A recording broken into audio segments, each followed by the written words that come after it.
Hello, and welcome to this Hearthfire gathering. My name is Maggie Rose Cunningham, and today we're going to be exploring the energies of the Sowilo rune, which is the rune of the sun. I will find it for you, for those of you who don't know the rune so well, so we can look at the picture. Here we go. Here's our Sowilo rune. So the modern letter S comes from the Sowilo rune. And we were talking in our last live, actually, about the way in which the Sowilo energy can feel very curvaceous, very sensual energy. It can also sometimes be a little bit spiky, and who knows, we might feel into that a little bit at the moment. But the runes are energetic forces. So they're not just the symbols. The symbols contain their energy within them, but they're energetic forces that we work with. And today we're going to be feeling into the theme of courage, which is the theme for this coming lunar cycle. I really love a new moon in Sowilo because it brings in the energy, obviously, of the moon, but also the energy of the sun. So Sowilo is the rune of the sun, of the sun wheel turning, and there's so much potential within the space of the new moon in Sowilo. Because with the dark moon, the moon has no access to the light of the sun, or the light of the sun isn't visible to us, and then we get that first sliver of light, and it's so full of potency and of potential.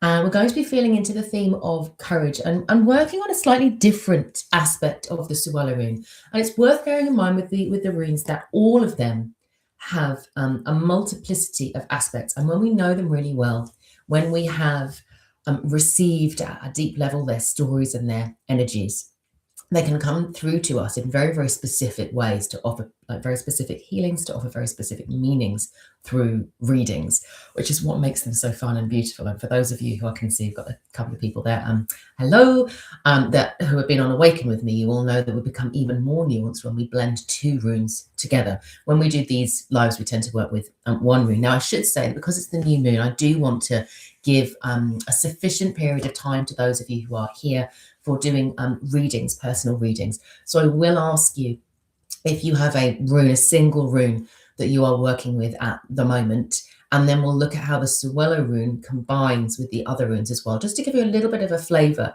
You know, if you start to work with the runes for seership or for healing, how does that work, and how do they combine? Because they're incredibly powerful and incredibly potent, and we can become wary of them because they have this multiplicity of meanings. But when we know them, they're spirit partners for us. They're spirit partners for us. So that's what we're going to be doing today, is feeling into Sowilo, a different aspect of Sowilo. And I can see hello. We've got some things in the chat. So if you're here live, please do say hello in the chat. If you're watching the recording, say hello. Let me know. Have you worked with Sowilo before? Is this a rune that you are familiar with? I can see hello everyone. I came across a lovely 3-rune working Isa, Sowilo, and Dargas to help lift the spirits, help with depressive energy. Oh, I love that. Really interesting combination with Isa, that rune of the self and of ice, and then these 2 fire runes as well. That's really, really beautiful. The sun's actually out today, I hear as well, which is lovely, isn't it? So I wanted to share with you a story, and some of you will be familiar with this story. We have the charioteers of the sun and of the moon. So we have the new moon is being pulled by Mani, the god of the sun. That is my cat, by the way, deciding to come in. We'll see how it goes with him. We'll see how it goes with him. He's very needy today. He's a beautiful cat. Hold on. Say hello, Poppy. Say hello, Poppy. Hello, everybody. This is Poppy. He used to be able to sit on my shoulder when I did classes and things like that. Not anymore. He's too big.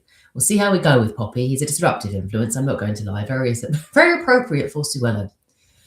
So we have 2 chariots racing across the sky that we know of in legend. And you will know that when I work with the birth runes, I talk about the planets being pulled along by the chariots of other deities as well. But the sun chariot and the moon chariot are very well attested to. So the moon chariot is pulled by Mani, the god of the moon. Some of you will know that when I work with him and when I share that work with him, that he ages through the course of the lunar cycle. So he's sort of like a young, passionate deity at the beginning of the lunar cycle. And then he moves towards the full moon and he becomes more like a sort of a silverback, you know. And then he goes back down into that sort of youthful energy as well. And this is something from personal notice, but I know that a lot of people who have worked with Mani have said that they have experienced the same. So we have the energy of the moon, and we have the energy of the sun, Suna's chariot, also called Soul's chariot. obviously personified by Sowilo. And we talked a little bit. I've written a blog about Sowilo. We did another live on Sowilo. So I'm not going to be covering all of the themes that we've already discussed, but it's worth bearing in mind. Really, this is going to be fun. It's worth bearing in mind with the Sowilo rune that the energy of collaboration is very strong with the Sowilo rune. So even though it can feel like it is a rune of self-direction, of the inner compass and of confidence, which it absolutely is, it doesn't preclude collaboration and support and help. And we've talked about that a little bit more, so we're not going to cover that today. But I think that's important in today's paradigm, where we can talk about the hero as being the sort of the individual hero who wins alone and doesn't have any help and doesn't have any support. And Sowilo really combats that. And I think that's important because we're going to be looking at individual will today. And so we have the two chariots, and the chariot of the moon is chased by a wolf called, Hearty, means hate. And the chariot of the sun is chased by a wolf called Score, which means treachery. And when we see these, you can think about it as the lunar eclipses and the solar eclipses. This is where these legends probably came from. This idea of imagining that there are jaws, like these dark, huge forces chasing the orbs, these spheres of the sun and the moon, the wheels of the sun and the moon across the sky, and that they would then be devoured. And legend says that people would like bang pots and things like that to try and chase the wolves away. Poppy, you cannot put your face in the microphone. And they would chase the wolves away and try and participate in this act to sort of support the chariots of the sun and the moon in escaping from Skoll and Hearty.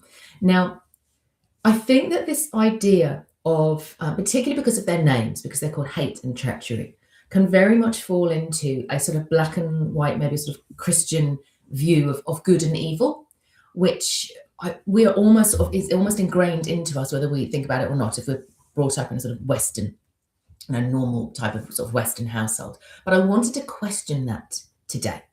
And ask the question, what if the hate and the treachery that these two wolves represent was an essential an important part of the cycles of the sun and moon? Because if the moon doesn't darken, it's not reborn. If the sun doesn't darken, we don't have the winter, and we don't then have that ongoing cycle. And it's worth bearing in mind that most of the ancient cultures in the world would have been working on the idea of cyclical time, not linear time as we tend to do now, because we've got sort of calendars and we can have our historical records and our sort of written chronologies. Whereas our ancestors, I think, it's highly likely that they would have been working through oral traditions where they would have said, we are now revisiting, we are in the landscape of an event that has passed and is now happening again. And these forces of darkness are often the forces that devour the old so that the new can be born. So I wanted to feel into that. And so what does that mean if we talk about hate and treachery in this context? What if these wolves are about the freedom, which we've been using in the last lunar cycle, to die and be reborn? That the Suna and Mani are charged to pull the chariots of the sun and moon across the sky. This is a charge that they have been given, and the story sort of tells us it wasn't something that they necessarily chose. And maybe sometimes they just want to break, And this is the theme that I wanted to bring today. So the new lunar cycle that we're stepping into with the new moon in Sowilo brings the theme of courage. And sometimes courage means taking ourselves on and saying, actually, am I betraying myself through the actions that I'm taking or the behaviors that I'm exhibiting? Or is it simply that I can feel a new part of myself being reborn, and this new part that's being reborn doesn't need the old patterns and the old habits and the old ways of being that the old part of myself did? And it's the courage to step into what we want. And I want to bring in here two runes. So we have the Sowilo rune, which is very much about the inner compass. It's about confidence. It's about will. And it comes later in the second 8, which is the Challenger 8. There are a series of 8 runes that are the Storm runes, the Challenger runes. I can see people saying hello. Hello, lovely to see you. Please do, if you're here, please give me a hello. It's always lovely to have your companionship and your company. Where was I? forgotten for a minute. So this idea that we actually want to shed a part of ourselves, and that it isn't about need. So the need fire is the Northeast rune. It comes at the beginning of the second date, the Northeast rune, which I will find here for you. So this is an early lesson from the second date. It's the Northeast rune. It's that ability to stand up for what we need. And that in modern spiritual circles and in the world in general today, there are a lot of narratives about mental health and well-being, about burnout prevention. You know, the world is a really hard place to be in right now. And so we tend to look at need and say, I need to find those boundaries. I need to be able to say no. I need to be able to be in a space where I'm caring for myself, all of those things, and we look at need. But Sowilo does something different. It says, what is it that I want? You know, what is it that I want, and what is it that I desire? And this can be a really, really difficult space, particularly if you are somebody who is a natural healer. And we're going to talk about this in a little moment, so a little bit more, so you can sort of feel into that a little bit more. I've lost my Sowilo rune now. That space of saying, I get to do this because I want it, you know, because it feels right for me. It might not be right for anybody else. It is my path and I get to choose it. I get to say, no, here we go. Here's the Sowilo rune. I get to say no, not just because this is something that I need, but actually because it's something that I really, really want, you know. It's that little thing about if somebody was to say to you, oh, you know, would you come out with me this evening? And, you know, I'm feeling a bit lonely and all of that sort of stuff. The courage to sometimes say, don't you bite me. It's biting me. It's biting my hand. Nibbling. He wants to bite my hand. Stop it. You're personifying the Sowilo rune. Too well. Too well. And sometimes we say, oh, no, I don't feel well enough. I'm not in a good space. It's something that I'm not going to do. I'm going to say no because I'm allowed to say no in order to protect myself and give self-care. But what if it was actually you were like, you know what, I really want to go out, but I don't want to go out with this person. I want to do something totally different. How do we feel about that? How do we feel about saying no to somebody just because we don't want to? You know, and this is what Sowilo brings us into. Now, I'm going to talk a little bit about the energy centers now. So, and the theme of courage, which is what we're going to be looking at, and you'll see a lot more about that in my next live, and I'll be doing a little live with the astrological forecast for the coming month. Courage is often centered in the heart. That's what we think about when we think about courage. Sowilo invites us into a different form of courage, but let's focus for a moment on the courage that is the acceptable courage. So courage to sacrifice for others, courage to step up and defend what we believe in, courage to, what's the word I'm looking for? Sacrifice our own needs and our own wants to meet the needs and the wants of other people, of our family, of our friends, of our community, to step into purpose, to meet the call of the universe and say, yes, you know, I can do this, and I'm ready and I'm willing. And that's a very, very powerful form of courage. If you think about courage, obviously comes from the word kur, which means heart. So, and that's the courage that we often talk about in our society. Sowilo invites us into courage, which is centered at the solar plexus. And the solar plexus is the will. It's your own will, you know?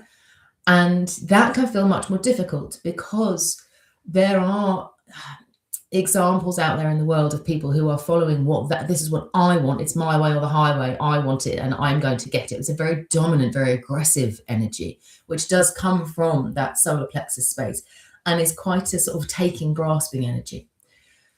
I remember being in a bookshop. It was an esoteric bookshop at a spiritual event. And I'm sure, tell me if this resonates with you, because I don't think that I'm alone in this. I was at this event and I walked in and there were all sorts of people there. And I often get a little bit, ow, just clawed me in the leg. I get a little bit, not so much now, but when I was younger, if I went into a room and it had a lot of people in it, I would find their energy quite disruptive and quite difficult. I would find it disorienting, and I'd get a bit out of my body, a little bit of overwhelm, because there was so much energy going on, particularly in spaces where there were people who were practicing magic and working with energy, and they were quite early on in their journey. So tell me if that's something that you've ever experienced. I mean, I used to go into open ritual after having trained for years and years and years as a magical practitioner myself. And the difference between a space where everybody knows what they're doing and they're sort of casting the circle and they are fully anchored and they know what they're doing, and going into space where people are just learning their craft is a very chaotic, difficult, challenging space to be in. So I was used to that, went in, I was like, okay, I know what to do. I know how to sort of move the energy back down through my feet, anchor back into the ground. And I was just checking my energy field.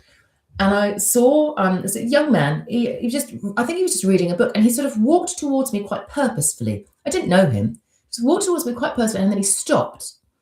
And I felt this almost like a punch in my solar plexus. It was really, really painful. It was like, doof, and it honestly felt as if something had cracked. It took me a long time to manage that and to heal that. And it made me quite nervous, because I look back on it now and I don't necessarily think that was an intentional act on his part. I think it's quite possible for people to sort of almost like reach into other people's energy fields and draw what they need when they don't have it themselves and they don't really know what they're doing. And so I was really worried. I was like, oh no, I can't defend my boundaries. What's wrong with me? All of these sorts of things. But the Sowilo rune was incredibly helpful for me for this. And I learned how to, first of all, to sort of heal the energetic wound that was inside, but then how to create a Sowilo shield in front of my solar plexus that sort of bounces off those intentions. And all of the runes have this capability. Sowilo is next to Algiz, Tewaz, these brilliant like protector runes that come through. And Sowilo can be a really, really powerful protector rune. You can fill your energy field with the Sowilo rune. You can create your Sowilo rune shield. That's all really, really powerful. And so I learned about Sowilo as a defensive energy and worked with it as a defensive energy for a long period of time. But what I realized later on was that whether he knew it or not, that young man was using what's the word? He was in the current of Sowilo because he was able to reach into my energy field and sort of draw. So there are different theories, aren't there? Some people say that you can't actually use somebody else's energy. You might desire it, but you can't actually use it. Other people say that you can, absolutely, that there are people who will feed on energy, like energy vampires people talk about.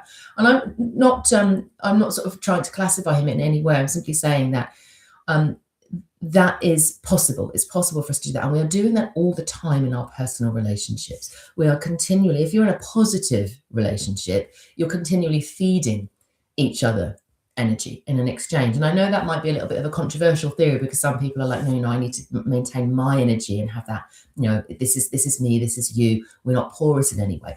I don't think that that's the case. And in the Northern tradition, I would find it quite a difficult position to defend, because of the many shared soul parts that come up in Northern tradition work, the way that the hide is our sort of energy body is shaped not just by us, but also by our families and our friends. There are lots of reasons why, if you sort of read the ancient texts and you sort of work within the Northern European tree, you come to realize that the soul and our own energy fields, that we're part of an ecosystem.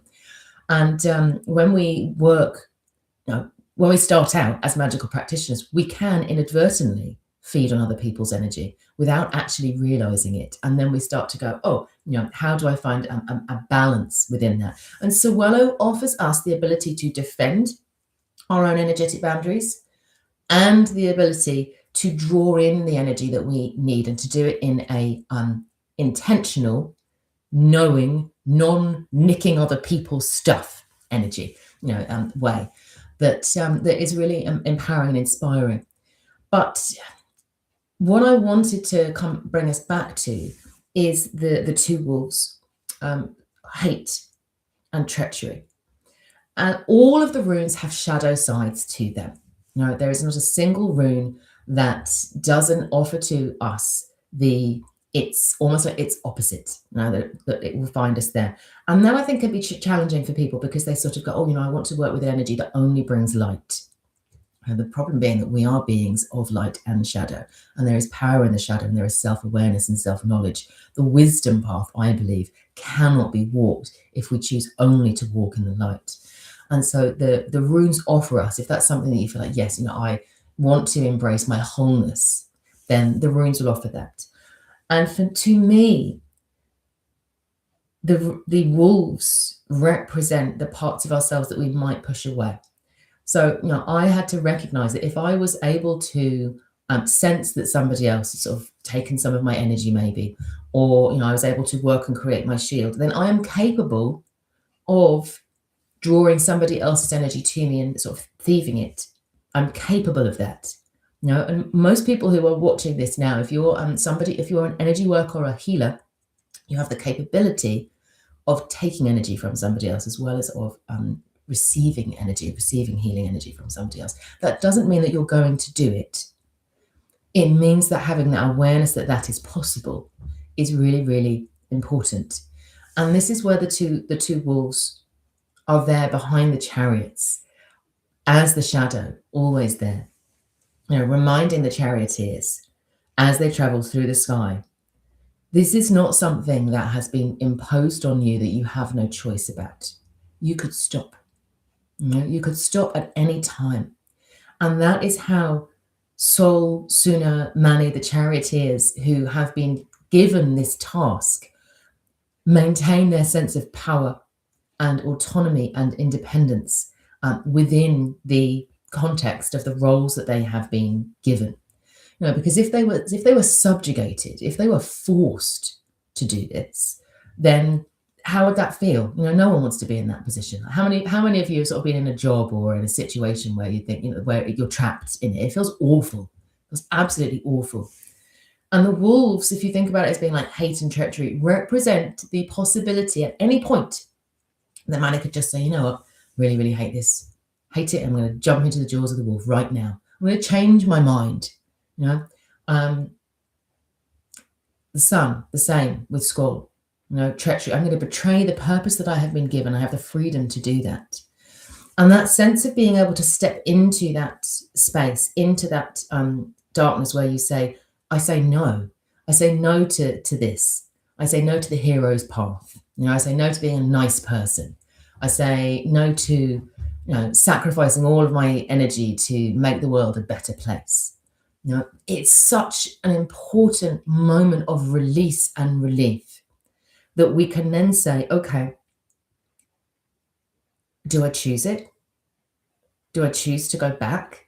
Or do I choose to be reborn in this moment? If you think about every day when you go to sleep, imagine that you are born again in the following morning.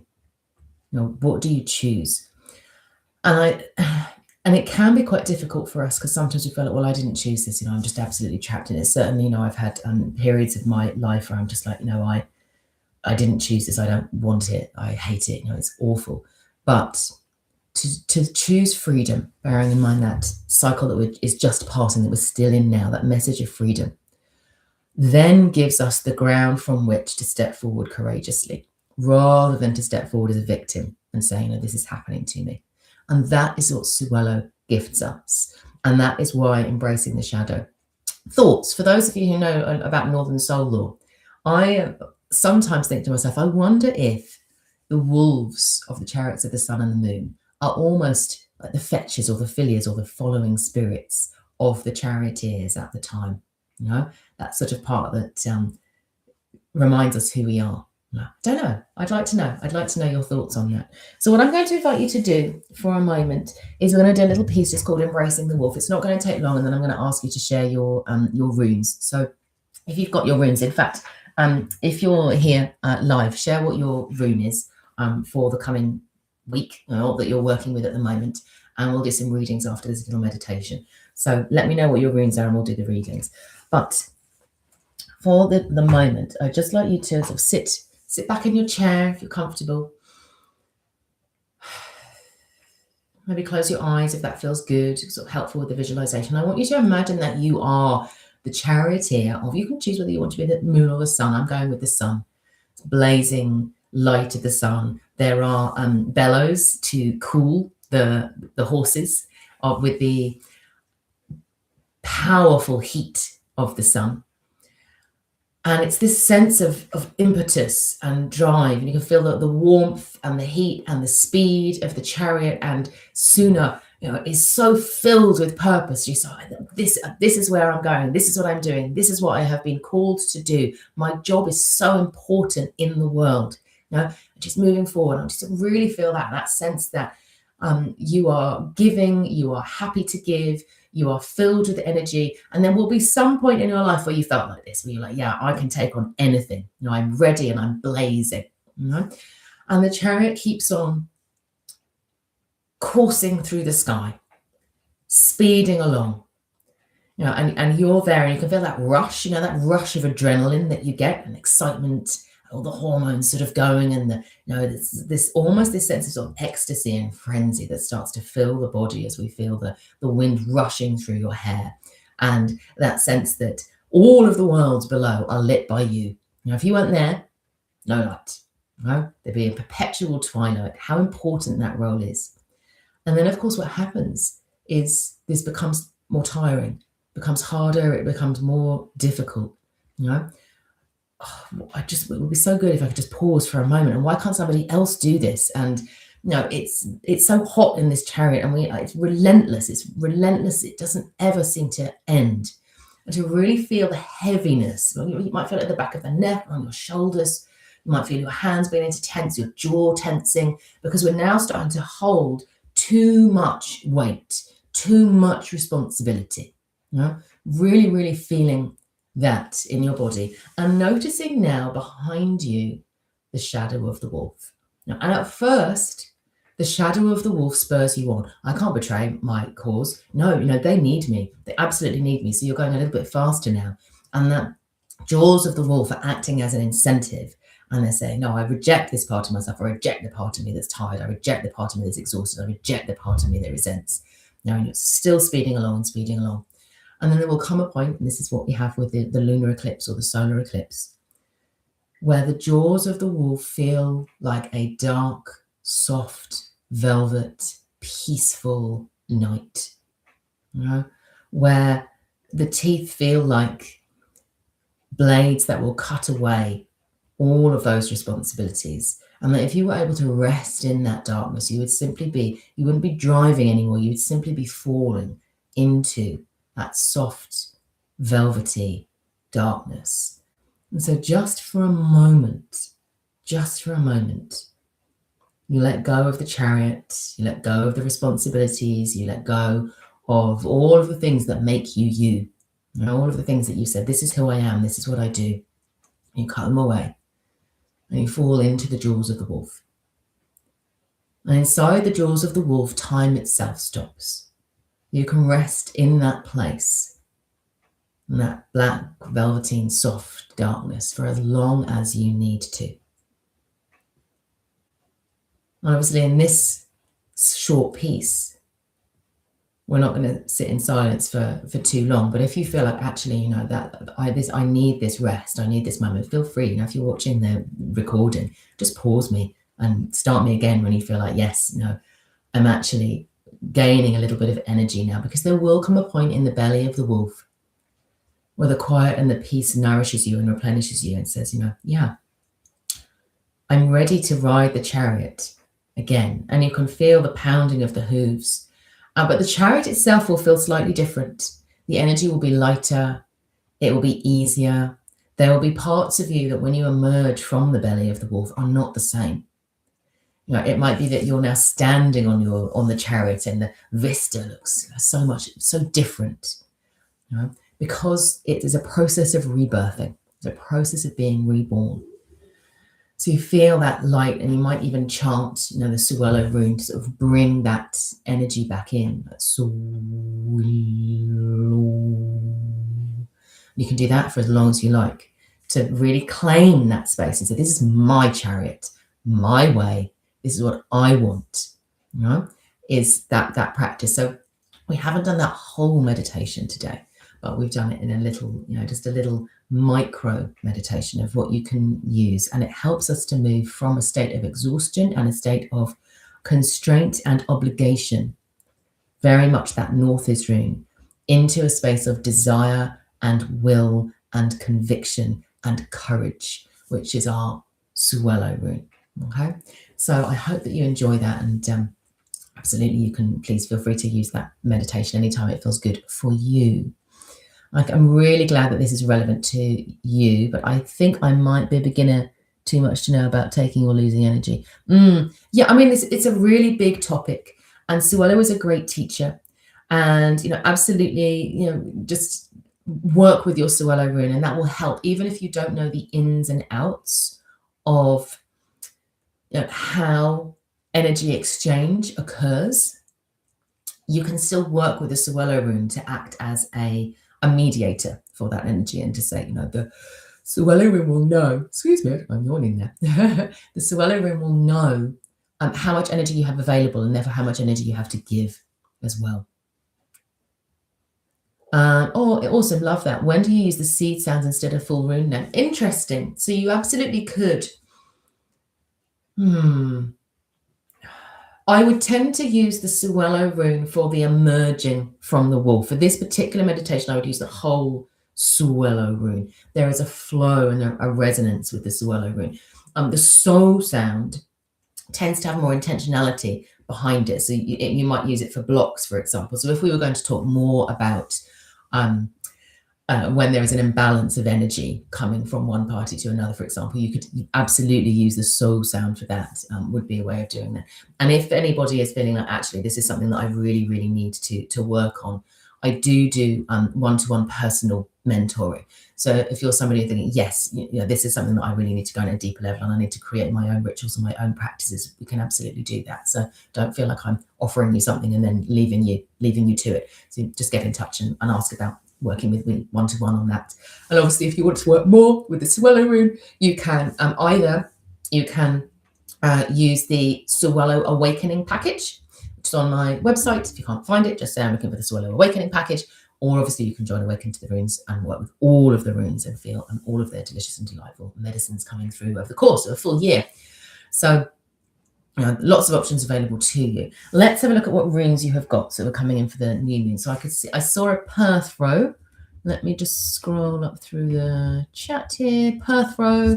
So we've got a Perth row with Sowilo. Anybody else who's here, because I can see there are quite a few of you, let me know, what is the rune that you are working with right now? So Perth row comes quite close to Sowilo in the rune row. It's also in the second day. And it's interesting because it's one of the storm runes, but it's the latest storm rune. It's not well, I tell a lie. It can be used as a protective energy, particularly as an energy for casting space, potentially for drawing in your Disir and your Nornir, your protective spirits. But it is also a disruptor energy, Perth row, because it's the energy of weird itself flowing and bringing change and karmic forces that come through too. So what am I feeling with your Perth row and your Sowilo? I'm feeling for you, Suzanne. There's almost this sense of through the new moon, once we're past the dark phase and as the new moon starts to grow, working with the Perth row rune as a container for additional energy from the sun and moon to replenish your own energy reserves would be really, really powerful. So you might get a bowl with the Perth row rune marked on it, or a crystal of some description that you charge up as Perth row.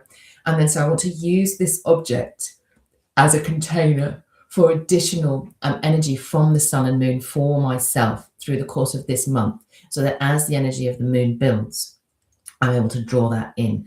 It's this real sense of flow, and that there will be, through the course of the new moon phase, a lot of energy available to you that's flowing around you all of the time. But that for you need that to be more concentrated, more potent, almost like you would put your bowl out under the windowsill to receive the energy of the moon each evening, and then in the day receive the energy of the sun. And then you would take it, and you could use your Perth row and Sowilo chants to then literally receive that energy. And I'm seeing it. Interesting. So as I'm doing, and I'm feeling that Perth row chant and that Sowilo chant, it's going in through my heart center, and then it's flowing down into the solar plexus.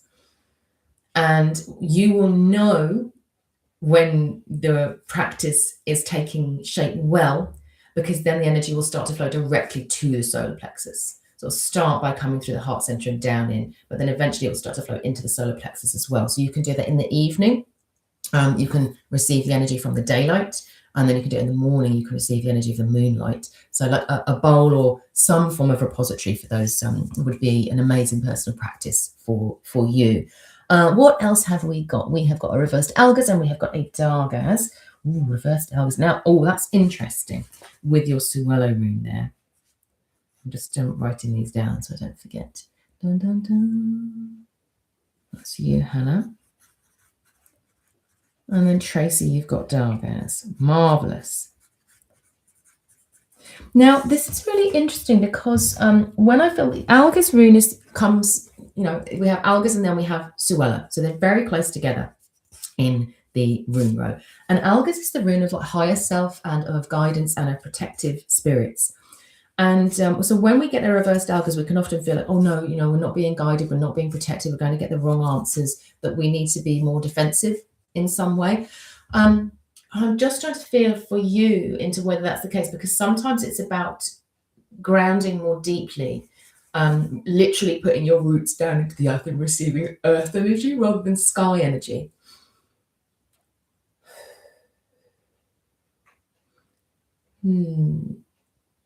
It's funny, I can feel a really strong energetic force from it. It's just my seer. I'm getting my seer to speak to my sage so that I can actually explain to you what it's conveying.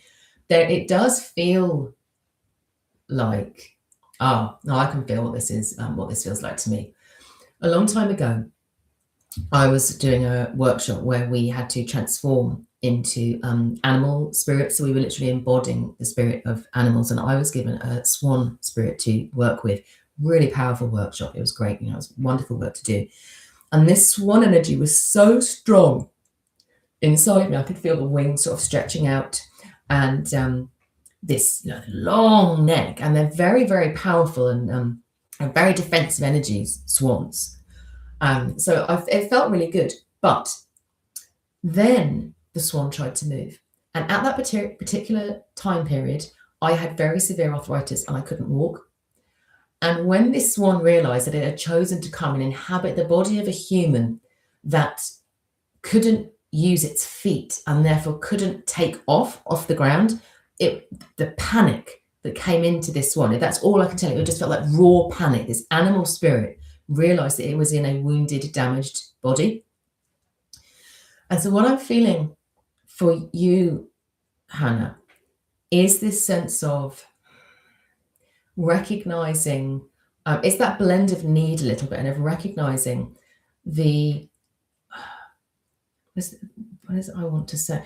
The practicalities, almost the sort of practicalities and the constraints that might prevent you from embracing that full courage of Sowilo. And recognizing that the problem for me with the swan is that I didn't let that animal spirit know beforehand that it was going to be working with someone who had quite specific healing needs at that point. So it was about setting that intention out. So for you, I feel as if it's almost about saying, when I invite in the energy of courage through the coming month, I'm also going to be very explicit, and this is your sage self speaking this. It's almost the creation of a spell. Saying there is energy flowing towards me. With Suzanne, it was the creation of a container that will then allow her to receive that this energy is flowing towards you, and the spirit of courage is there. But spend a little bit of time beforehand saying, okay, I'm very happy to welcome in the spirit of courage, but these are my limitations. These are my boundaries right now. So these are the things that I can't let go of, because I need them right now, or this is the healing journey that I'm on, or these are my responsibilities in life that must be fulfilled. So that you're setting the terms of engagement with the energy that's coming through, the sort of flow of weird that is a very, sort of courage infused flow at this period of time. So it's sovereignty in many ways. It's sovereignty in saying, yes, more than happy to do this, but